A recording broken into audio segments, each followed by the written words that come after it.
Halo teman-teman, perkenalkan nama saya Komando Satyadi dengan NIM 2515 Pada kesempatan kali ini saya akan membahas terkait pertemuan selama satu semester mata kuliah pengantar organisasi dan arsitektur komputer. Pada pertemuan awal dengan mempelajari pengenalan dasar dari komputer, yang mana komputer merupakan hasil kombinasi antara hardware dan software, yang dimana hardware adalah semua bagian kecil komputer yang dapat dilihat dan disentuh. Hardware ada beberapa komponen, yaitu input device, alat memasukkan data seperti keyboard, kemudian processing device, unit pemrosesan seperti CPU, output device, alat untuk menampilkan hasil seperti monitor, storage device, media penyimpanan data seperti hard disk atau SSD. Software adalah kumpulan instruksi atau program yang tidak terlihat secara fisik tetapi berfungsi untuk mengendalikan hardware. Ada sistem software, sistem operasi yang mengelola dasar komputer, contohnya Windows, Linux, dan MacOS. Hardware tanpa software hanyalah benda mati, sedangkan software tanpa hardware adalah program yang tidak bisa dijalankan. Setelah pembahasan materi tersebut, kita lanjut ke perangkat eksternal. Di pertemuan selanjutnya, perangkat eksternal dijelaskan perangkat keras yang digunakan untuk berinteraksi dengan komputer, baik untuk memasukkan maupun mengeluarkan data. Fungsi utamanya adalah memperluas kemampuan komputer dengan berinteraksi dengan pengguna, seperti di input ada keyboard, di output ada printer, dan penyimpanan eksternal ada seperti flash disk. Sistem memori pada komputer diatur dalam sebuah hierarki yang menunjukkan hubungan antara kecepatan, kapasitas, dan biaya. Aturan dasarnya, semakin ke bawah hierarki, kapasitas semakin besar, tetapi kecepatan semakin menurun. Ada register memori, paling cepat dengan kapasitas sangat kecil. Kemudian ada cache memori, berkecepatan tinggi yang menjadi perantara antara CPU dan RAM. Selanjutnya ada main memory atau RAM, menyimpan data yang sedang diproses oleh sistem. Secondary storage, media penyimpanan utama, hard disk atau SSD. Yang terakhir ada external storage, tingkatan terendah di hierarki seperti flash disk atau cloud storage. Kemudian di pembahasan selanjutnya, di pertemuan selanjutnya ada gerbang logika, di mana elemen pembangun sirkuit digital yang beroperasi menggunakan nilai binar yaitu 0 dan 1. Fungsi utamanya menghasilkan keluaran hanya jika kondisi masukan yang ditentukan terpenuhi. Jenis gerbang logika ada AND menghasilkan 1 jika semua bernilai 1. Ada OR menghasilkan 1 jika setidaknya 1 masukan bernilai 1. NOT, jika input 1 maka output 0. Begitu pula sebaliknya. Dan NOT AND, output bernilai 1 jika salah satu OR atau kedua masukan bernilai 0. Kemudian NOT OR, output bernilai 1 hanya jika semua masukan bernilai 0. Dan SOR, output bernilai 1 jika salah satu masukan bernilai 1 tetapi bernilai 0 jika kedua masukan sama. Ada XNOR, kebalikan dari SOR, output bernilai 1 jika kedua masukan bernilai sama. Nah, ada kelebihan dari gerbang logika, yaitu efisiensi perancangan, kemudahan identifikasi, kemampuan pengambilan keputusan. Ada juga kekurangan gerbang logika, di keterbatasan tegangan operasinya, waktu tunda atau jeda. Nah, selanjutnya pembahasan berikutnya ada RISC, yang dimana mikroprosesor yang menggunakan instruksi kecil dan sederhana untuk mencapai kecepatan tinggi dibanding desain tradisional atau CISC.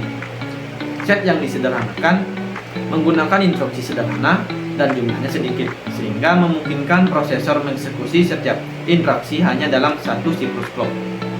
CISC memiliki instruksi kompleks yang menyulitkan desain dan eksekusi. Di sini RISC dirancang untuk mengurangi kompleksitas agar komputer lebih cepat dan mudah dipahami. Pengurangan jumlah instruksi yang diproses mendorong inovasi dalam desain prosesor untuk meningkatkan kinerja. Kemudian di pembahasan selanjutnya yaitu unit control unit adalah pusat atau otak komputer yang bertugas mengawasi siklus instruksi dan mengontrol sinyal-sinyal relevan agar operasi mikro dapat dilakukan pada CPU dan unit eksternal memori input/output. Fungsi utamanya mengawasi siklus instruksi, mengontrol sinyal, mengeksekusi operasi mikro, mengambil dan mendekode. Tipe unit control single cycle, semua proses terjadi dalam satu siklus clock. Sederhana namun kurang efisien. Multi-cycle memiliki lebih banyak fungsi dan lebih efisien untuk instruksi kompleks. Fungsinya ditentukan berdasarkan stage dan opcode.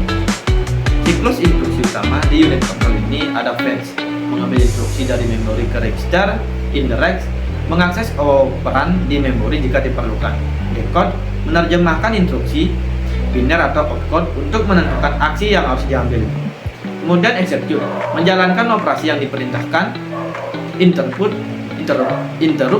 menangani permintaan khusus yang menghentikan sementara proses normal. Register dalam proses fetch melibatkan 4 register utama, yaitu MAR, MBR, PC, CR. Kemudian di unit control ada micro operation, merupakan operasi atomik atau terkecil dari CPU yang mengeksekusi data pada register. Tujuannya adalah mendefinisikan elemen dasar prosesor, mendeskripsikan operasi mikro yang harus dilakukan, dan menentukan fungsi unit control. Nah, kita lanjut ke pembahasan selanjutnya, yaitu chipset. Chipset merupakan kumpulan IC atau integrated circuit yang sangat kecil, sering disebut sebagai chips. Komponen ini bekerja sama untuk mendukung kemampuan perangkat keras secara umum. Chipset berfungsi sebagai pengatur lalu lintas peredaran data pada PC atau program counter.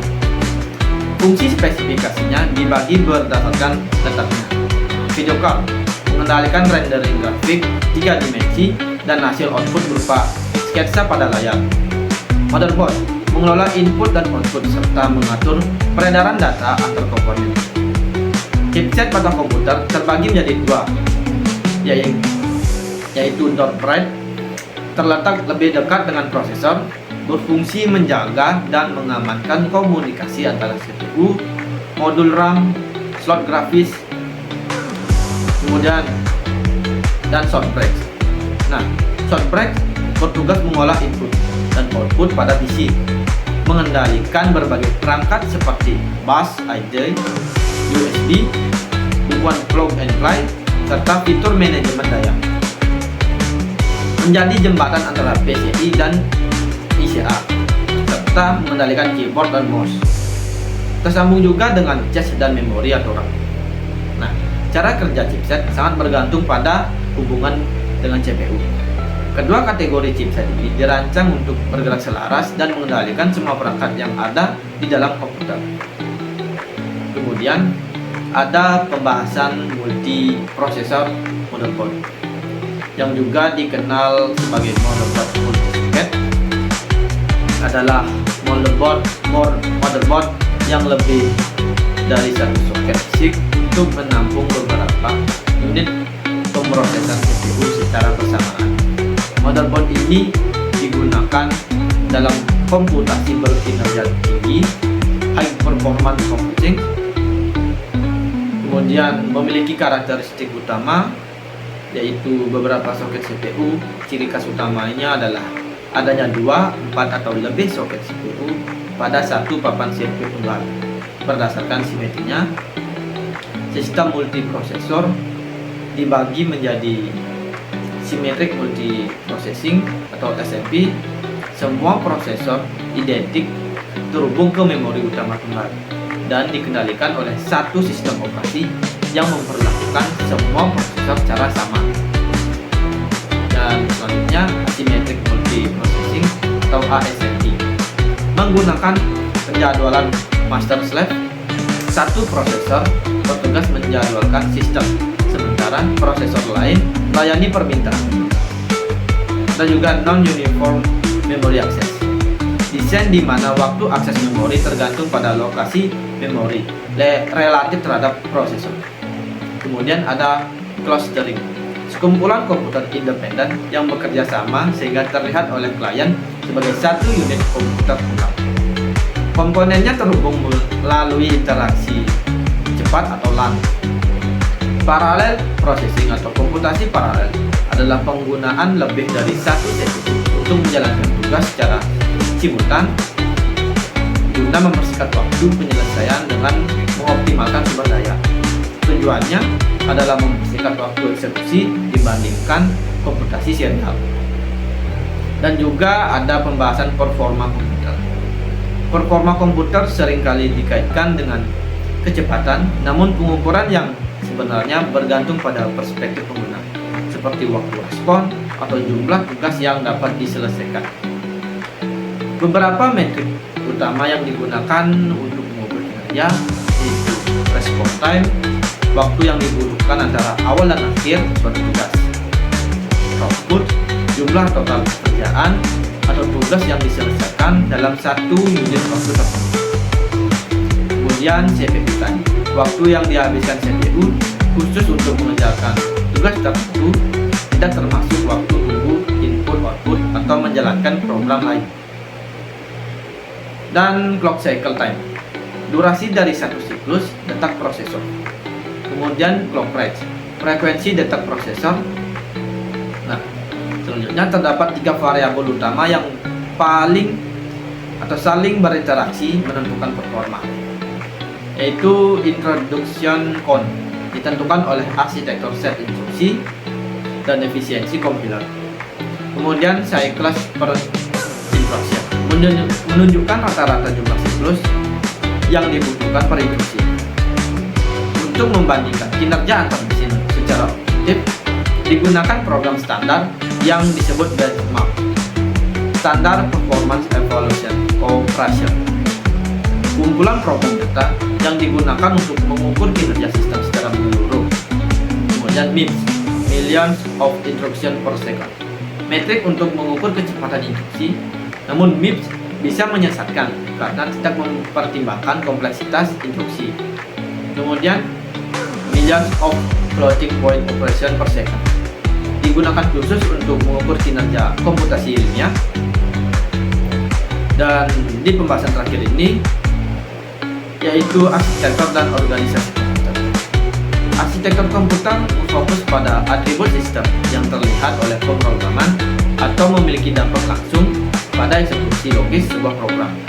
Contohnya meliputi set instruksi, jumlah bit yang digunakan untuk representasi data, mekanisme input-output, dan teknik pengelamatan memori.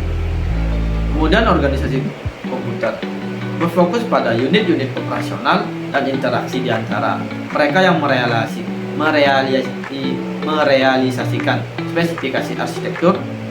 Contohnya seperti meliputi detail perangkat keras yang transparan bagi pemrogram, seperti sinyal kontrol antara komputer dan peripheral, serta teknologi memori yang digunakan. Di pertemuan terakhir ini menjelaskan bagaimana perbedaan antara organisasi dan arsitektur komputer, yang mana hal ini juga akan berkaitan dengan mata kuliah selanjutnya. Dan pertemuan terakhir ini ada beberapa refleksi selama pertemuan di semester ini. Itulah rangkaian materi yang disampaikan selama 1 semester. Saya ucapkan terima kasih dan sampai jumpa.